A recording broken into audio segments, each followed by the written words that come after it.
नमस्कार, मी सयाली. आज मी तुम्हाला एक गोष्ट सांगणार आहे, पण ती फक्त एक गोष्ट नाही, तर माझ्या आयुष्याचा तो काळ आहे, ज्याने मला खूप काही शिकवलं. काही वर्षांपूर्वीपर्यंत माझं आयुष्य खूप साधं होतं. माझ्या लग्नाला 7 वर्ष झाली होती. मी, माझा नवरा रोहन आणि आमचा 6 वर्षांचा मुलगा आर्यन पुण्यात एका शांत सोसायटीत राहत होतो.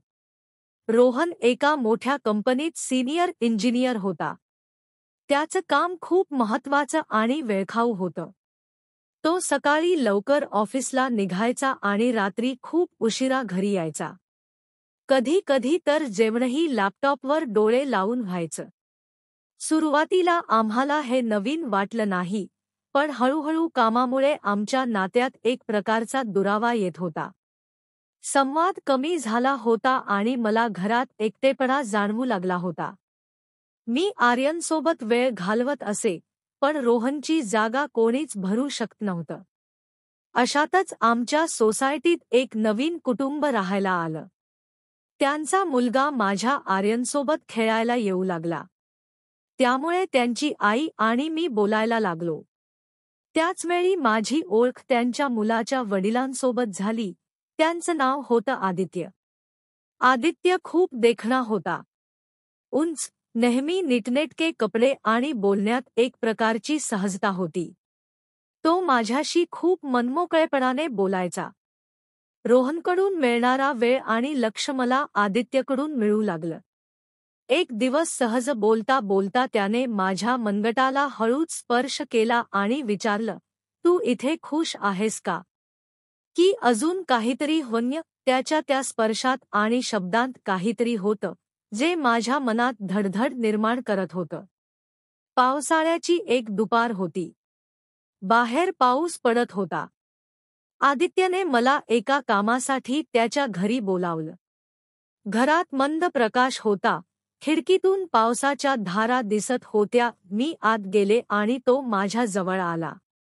त्याने माझ्या केसांवर हात फिरवला आणि माझ्या डोळ्यात पाहिलं. तो क्षण माझ्यासाठी वेळ थांबल्यासारखा होता. मी स्वतःला रोखू शकले नाही.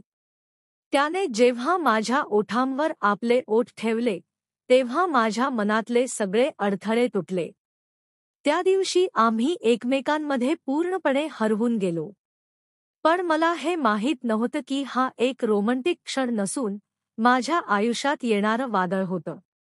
एका दुपारी रोहन ऑफिसमध्ये असताना माझ्या फोनवर एका अनोळखी नंबरवरून कॉल आला.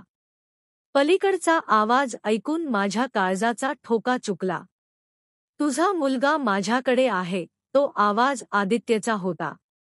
त्याने आर्यनच्या सुटकेसाठी 5 लाख रुपये मागितले आणि पोलिसांना कळवल्यास आर्यनला परत पाहू शकणार नाही, अशी धमकी दिली. माझा जीव अर्धा झाला. रोहन घरी आल्यावर मी रडतरडत त्याला सगळं सांगितलं. माझ्या चुकीमुळे आमचं कुटुंब संकटात सापडलं होतं. रोहनने शांतपणे माझ्याकडे पाहिलं. त्याच्या डोळ्यात राग होता, पण माझ्यापेक्षा त्याला आर्यनची काळजी जास्त होती. त्याने पोलिसांना न कळवता त्याच्या कॉलेजमधील मित्र विजय कदमला फोन केला. विजयने आम्हाला एक योजना सांगितली. त्याने बॅगेत GPS ट्रॅकर लावून आदित्यला पकडण्याचा सापळा रचला. दुसऱ्या दिवशी रात्री ठरलेल्या ठिकाणी मी पैशांची बॅग घेऊन गेले. एका जुन्या गोदामात आदित्य आर्यनला घेऊन उभा होता. आर्यनच्या तोंडावर पट्टी लावलेली होती आणि त्याचे हातपाय बांधलेले होते. त्याला पाहून माझ्या डोळ्यांतून पाणी आलं, पण मी स्वतःला सावरलं. मी बॅग पुढे केली आणि त्याचवेळी पोलिसांच्या सायरनचा आवाज आला. आदित्य बॅग घेऊन पळून गेला आणि पोलिसांचा पाठलाग सुरू झाला. पावसाळी रात्री रस्त्यावर आदित्य वेगाने धावत होता. त्याच्या मागे पोलीस होते. रेल्वे ट्रॅकजवळ तो घसरला आणि पोलिसांनी त्याला पकडलं. आदित्यला अटक झाली आणि आमचा आर्यन सुरक्षितपणे घरी आला. मी त्याला मिठी मारली आणि खूप रडले. आदित्यने कबूल केलं की त्याने पैशांसाठी हे सगळं केलं होतं. त्या रात्री मी रोहनसमोर गुडघे टेकून माफी मागितली. माझ्या डोळ्यातून अश्रू वाहत होते. त्याने शांतपणे माझ्याकडे पाहिलं, आर्यनला उचलून घेतलं आणि फक्त एकच वाक्य बोलला, "सयाली, काही जखमाब्या होतात, पण त्यांच्या खुणा कायम राहतात." हे ऐकून मला माझ्या चुकीची जाणीव झाली. त्या रात्री आम्ही तिघं एकत्र झोपलो. बाहेर पाऊस पडत होता, पण आमच्या घरातलं वादळ शांत झालं होतं. त्या क्षणापासून मी एक गोष्ट शिकले की नात्यात संवाद आणि विश्वास किती महत्त्वाचा असतो.